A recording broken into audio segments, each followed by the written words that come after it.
প্রতারিত হয়েছেন ১৬ লক্ষ পড়ুয়ার মধ্যে। শতাংশের হিসেব যদি আমরা করি, আমরা করছিলাম তদন্তের স্বার্থে, আমরা দেখেছি যে ৯৯.৯৯% পড়ুয়া সঠিকভাবে তাদের নিজস্ব অ্যাকাউন্টে টাকা পেয়েছেন। ১৬ লক্ষের মধ্যে ১৯১১%, হিসেবটা দাঁড়াচ্ছে ০.১-এর সামান্য বেশি। এই ক্ষেত্রে প্রতারণার ঘটনাগুলো ঘটেছে। তবে শতাংশের হিসেব যাই হোক না কেন, এমন একটি ঘটনাও, আমি আবার বলতে চাই, এমন একটি ঘটনাও কাম্য নয়, একটি প্রতারণার ঘটনাও অভিপ্রেত নয়। তাই যাতে ভবিষ্যতে এ ধরনের একটিও ঘটনা না ঘটে, তাই জন্য শিক্ষা দফতরের সূত্রে আমরা জেনেছি, শিক্ষা দফতর আইটি ডিপার্টমেন্টের সঙ্গে এনআইসি, ন্যাশনাল ইনফরমেটিক্স সেন্টারের সঙ্গে সমন্বয় রেখে রাজ্য পুলিশের সিআইডি এবং সাইবার উইং তারাও প্রয়োজনীয় প্রযুক্তিগত সহায়তা দেবে, যাতে ভবিষ্যতে পুরো ব্যবস্থা এতই সুরক্ষিত করা যায় যে কোনোভাবেই আর এরকম একটি ঘটনা না ঘটতে পারে। দ্বিতীয় আরেকটি জিনিস বলতে চাই যে ছাত্রছাত্রীদের যারা বঞ্চিত হয়েছেন, প্রতারিত হয়েছেন, যে ১৯১১ জন, তাদের আপনাদের মাধ্যমে অনুরোধ করতে চাই যে দুশ্চিন্তার কোনো কারণ নেই। রাজ্য শিক্ষা দফতরের সূত্রে আমরা জেনেছি যে প্রতিটি পড়ুয়া যারা বঞ্চিত হয়েছেন তাদের অ্যাকাউন্টে ট্যাবের জন্য যে নির্দিষ্ট বরাদ্দ টাকা, সেটা পৌঁছে যাবে। সেটা পৌঁছে যাওয়ার প্রক্রিয়া শুরু হয়ে গিয়েছে।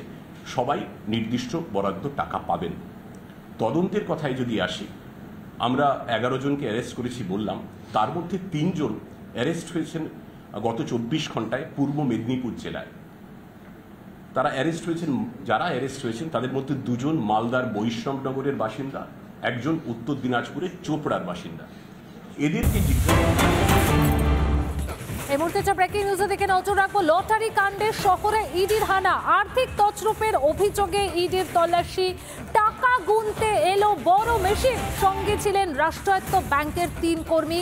বাড়ির সামনে বাড়ল কেন্দ্র বাহিনীর নিরাপত্তা।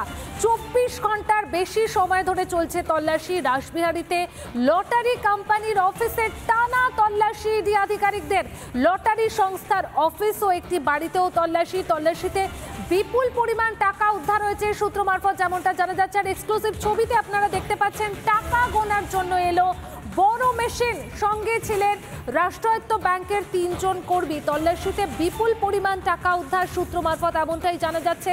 আনা হয়েছে টাকা গোনার মেশিন, বিপুল পরিমাণ টাকা উদ্ধার, আর সেই টাকা গুনতে আনা হয়েছে টাকা গোনার মেশিন। লটারি কাণ্ডের শহরে ইডির হানা। আমরা সরাসরি চলে যাব আমাদের প্রতিনিধি সৈকতের কাছে। সৈকত, আনা হয়েছে টাকা গোনার মেশিন, আর কি আপডেট রয়েছে এই মুহূর্তে লটারি কাণ্ডে?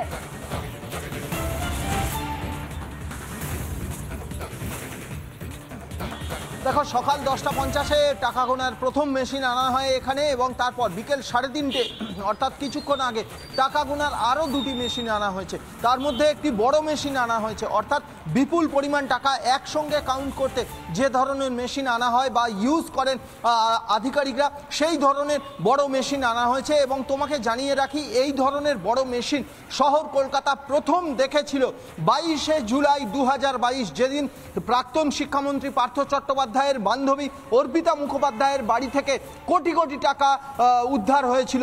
এই ধরনের একাধিক বড় বড় মেশিন সেদিন টালিগঞ্জের সেই আবাসনে, অর্পিতা মুখার্জির আবাসনে আনা হয়েছিল, এবং সেই টালিগঞ্জের আবাসন এবং পরে বেলঘড়িয়ায় অর্পিতা মুখার্জির আরেকটি ফ্ল্যাট থেকে মোট 2টি জায়গা থেকে প্রায় 50 কোটি টাকা উদ্ধার হয়েছিল।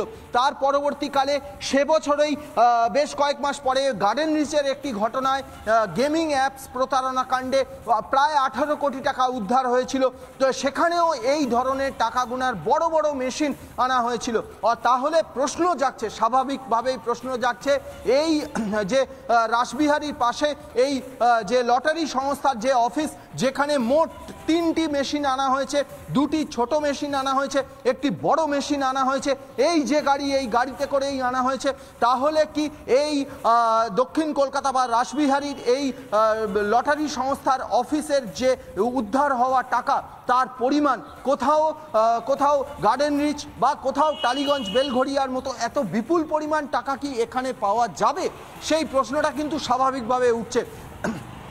এর পাশাপাশি তিনজন ব্যাংক আধিকারিক, রাষ্ট্রায়ত্ত ব্যাংকের তিনজন আধিকারিক এসেছেন, যাদেরকে দিয়ে মূলত রিকভার্ড হওয়া যে টাকা, সেই টাকার কাউন্টিংটা সম্পূর্ণ করা হয় এবং তারপরে যে সিজার লিস্ট করা হয় বা যে নথি তৈরি করা হয়, সেই নথিতে তাদেরকে সাইন করানো হয়। কেন্দ্রীয় তদন্তকারী সংস্থার এটা একটা প্রসেস এবং এই যে গোটা প্রসেস, এই গোটা প্রসেসটা সম্পূর্ণ নিরাপদে করার জন্য কেন্দ্রীয় বাহিনীর আরও জওয়ান আনা হয়েছে, আরও ফোর্স রেডি করা হয়েছে, মহিলা জওয়ান আনা হয়েছে।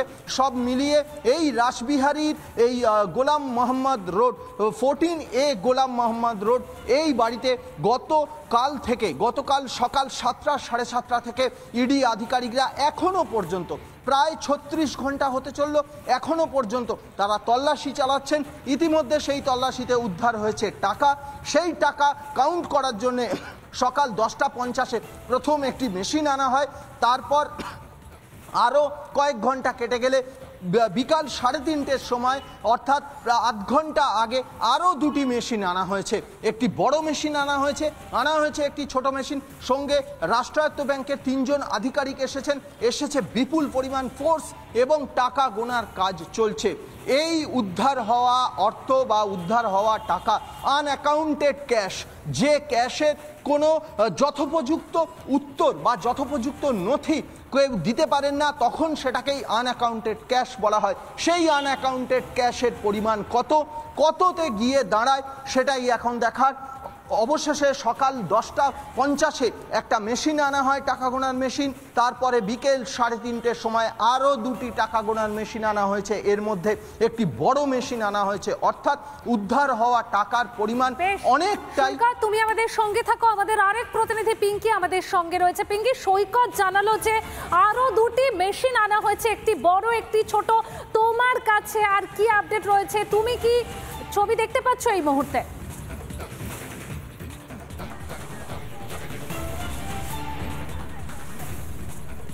দেখো, আমি লেক রোডের উপরে দাঁড়িয়ে রয়েছি। একটু জায়গাটা, যে জায়গায় এই মুহূর্তে জিজ্ঞাসাবাদ চলছে কর্ণধারের, লটারি ব্যবসায়ী কর্ণধারের বাড়িতে, সেই জায়গাটা একটু বোঝানোর চেষ্টা করি। একদম এই ডান দিকের যে রাস্তা, সেই রাস্তা চলে গেছে লেক মার্কেট, অর্থাৎ বুঝতেই পারছো কতটা পশ এরিয়া। বেশ কিছু এখানে মানুষজনের যেমন বাড়ি রয়েছে, দোকানপাট। লেক মার্কেট একটা বিরাট অঞ্চল বলা যেতে পারে, মার্কেট অঞ্চল বলা যেতে পারে।